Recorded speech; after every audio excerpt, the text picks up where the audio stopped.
Okay, we talked about productivity and the determinants of productivity. We've got technology, human capital, physical capital, natural resources. Okay, productivity is the bottom line behind standard of living. You want a higher standard of living, you become more productive. Period. End of story. So now the question is how? How do you become more productive? Well, here. Okay. Right now, you're engaged in human capital. That's what you personally can do. You can establish yourself and keep increasing your skills. And the more you produce, the better you can market yourself, and the more you can make money, and you can have a higher standard of living. So, now we're going to talk about government's role in productivity. What can government do? Can they do anything? Well, yeah, there's actually a lot they could do, and some areas just stay out of the way, and in other areas they can actually do some things. But so it's a mixed bag, out of staying out of the way and getting behind and pushing. So here's how government can. The main thing is that government can help by creating an environment where factors listed above can increase. Okay, what can they do here? Well, well-defined property rights. We talked about property rights already and the importance there. Remember, we had a whole video about the property rights and the Pilgrims, how they nearly starved without property rights when they had just kind of a collective society. And you know what? The incentives to produce weren't there. They were severely weakened. And they switched to a system of property rights where they got to keep the output they produced, and there you go. They boomed. They produced. They went from starving to producing more than they needed and actually exporting the excess. Efficient legal system where property rights and contracts can be enforced. Well, yeah, government provides the legal system, the courts, the judges, all that. What good are property rights if you can't enforce them through the law?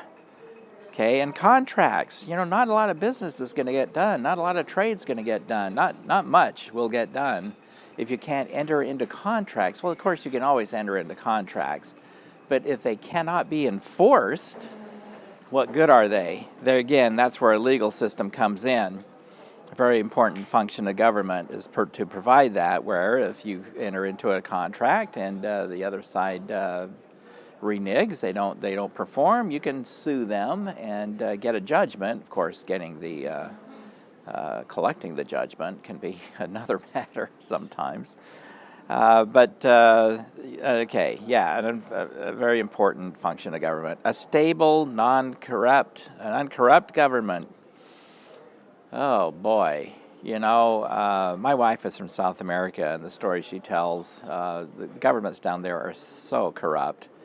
They just steal like crazy. They do whatever they want. And okay, we think we have a corrupt government here, and maybe we do on a small scale. We have scandals, but for the most part, they're alleged scandals.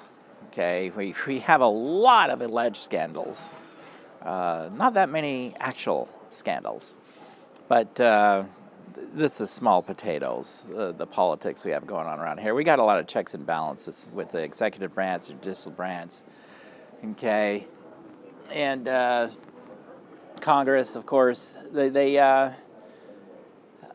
watch each other, but you get into, Mexico's a great example of a country that has all the natural resources they could ever need, and yet they're struggling with poverty. Why? Because they can't accumulate physical human capital. Why? That's why. You can't attract a lot of investment, and this was the problem with Venezuela, a socialist and corrupt government. They just nationalized all kinds of investment in Venezuela. I mean, they just said, okay, sorry guys, we own it now. It's ours. And so if there's any hint of that, you're not going to attract a lot of outside investment, capital investment. And so, yeah, very, very important. There has to be confidence that investment, property, legal system, all that exists. So capital investment and production and so forth can go forward. And no trade barriers. That's a big one. Trade is like friction, or excuse me, trade barriers are like friction. And the more barriers you have to trade, the more friction you've got, and the smaller the economic pie. So, those are the minimum. Okay, that's these things. You just got to have those things. You have those things in place, and your economy is going to have the environment where you can really capitalize on this. Natural resources. You know, it doesn't help you if you have a lot of natural resources if you can't get at them. Okay, so I should say you got to have the resources, and you got to have government allowing you to get at them. Now that doesn't mean you can't protect the environment and all that, of course. But if you and politicians argue about this all the time. To what extent, do you shut it all down? Or are you more nimble in or a little more precise in allowing some exploration and some access? So that's a kind of a function of government as well as how much access do you have to those natural resources. Okay, well, these are the main things. Create an environment under which these can flourish, okay? Now I'm going to draw a line and add some more, okay? Think of these as just creating the environment. Having a nice road for the wagon to drive down. Now we're going to have government actually get out of the wagon and push. Okay, so they're doing more than here they're just creating the environment so all this can take place. Now they're going to get out and push that wagon and help it out a little bit. Well, the accumulation of human capital. What can government do? Can they do something? Yes, indeed. I bet you, well, you're doing it right now. Who owns this school? Who owns this college? Okay. This is a 2-year campus of the State University of New York. State University. So, and my guess is most of you went to a public school. Back before public schools, a lot of people didn't go to school. They stayed out on the farm, and if you've seen Little House on the Prairie, it was a great, I mean, it's a TV show, but, a lot of people didn't go to school. They just didn't. There weren't schools available. And if you were rich, you could go to a private school. Almost nobody went to college. That was very difficult. And but nowadays, lots of investment in this, lots of encouragement in education, not only building schools, and they are helping out with student loans to help with college. Now, they may have overdone it. They've made it a little too easy, perhaps, and they've made it. They've written the checks a little too large, or a lot of students are getting into serious trouble with student debt, not realizing that there's a big difference between qualifying for a given amount of money and it being prudent that they borrow that much money. I would think that if I didn't know better, I would think, oh, well, they've approved me for, X thousands of dollars. I guess they think that's the prudent amount for me to borrow. No, not at all. It's just like a mortgage. Just because you qualify for that amount of mortgage doesn't mean it's financially prudent to borrow that much. So anyway, I digress. But subsidizing student loans. Now, the thing is, if the private sector alone did student loans, there would hardly be any student loans because what's the collateral, guys? There's not a whole lot of collateral. Young people going to college, they're not going to be a lot of people lining up to lend money to young 18, 19, 20-year-olds going to college. That's just not a good risk.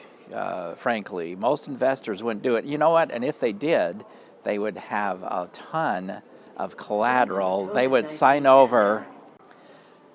They would have to make all kinds of collateral if you had it. Maybe the family would have to co-sign, the parents, and then provide some collateral. And if you didn't have that, too bad. And on top of that, there would be very high interest rates on these loans because they're high risk, risk and return. And high risk investments require a high return on their investment. So, and those high interest rates, really, if this was just left to a market, it probably just isn't going to work. There's not going to be enough money available out there in the private sector who are willing to take that kind of risk. So government steps in and subsidizes those student loans. They underwrite those student loans. Okay? Whether they've done a good job or too good a job or whatever, that's a debate that we can have. But why are they involved in the first place? Okay, that's why. So, same with public schools and public colleges. Are there too many? Are they too expensive? Are they, whatever? Are they too involved in sports or not? All right, you can have that discussion for sure. But why are there public schools in the first place? Why is government even involved in that? Well, this is why. Okay, they're trying to help society. We're pulling our money together, right, through taxation, and they're taking that and investing in schools so that we can accumulate this, so we can have more of this, and we can have a, higher standard of living. Bottom line. Okay, another area of government, encourage research and development. Research and development, they can do this through tax breaks to companies who engage in research and development, and they can do it directly. So they can subsidize it for private enterprise to be involved in more than they otherwise would. Or NASA, you saw in the Economics USA video on productivity how NASA does a lot of research out there in space. A lot of things were developed as a result of their research. The military, this was the introduction of the internet. And so a lot of things come out of government directly investing in research and development, or they can, through taxation, tax breaks, subsidies, encourage research and development in the private sector. And patents, of course, that's enforcement of property rights. They talked about that in the Economics USA video as well. So that is another area. Protect those property rights, so it gives people a greater incentive to invent things, because once they invent them, they can get a patent on it. That means all that work, all that effort that they did can't just be stolen by someone else by copying what you did. And encourage capital investment, physical capital. Again, they can do this through mainly through taxation. They encourage it by lowering taxes on capital investment. It's called the capital gains tax. Capital gain is when, let's say you buy something at $10 and then sell it for $12. And so you have gained $2. That's called a capital gain. And capital gain typically are taxed at a lower rate than just ordinary income, our salaries and wages. So this encourages more money to flow into the financial markets, particularly stocks, and that makes more money available to invest in capital. So they can help that along. They can help that along by having a lower tax rate on the accumulation of capital. And that, of course, helps that one. So, the government role is very important one. First and foremost, create the environment. And you know what? If they want to get out of the wagon and push, okay, good enough. Get out and push a little. How much they should push, always a discussion there. Should they push or not? Okay, discussion there.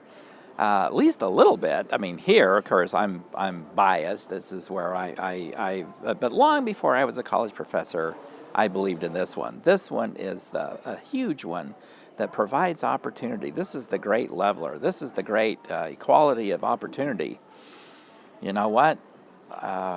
Pretty much anybody can get to a college, guys. Now, it's harder for some than others. There's no question about it.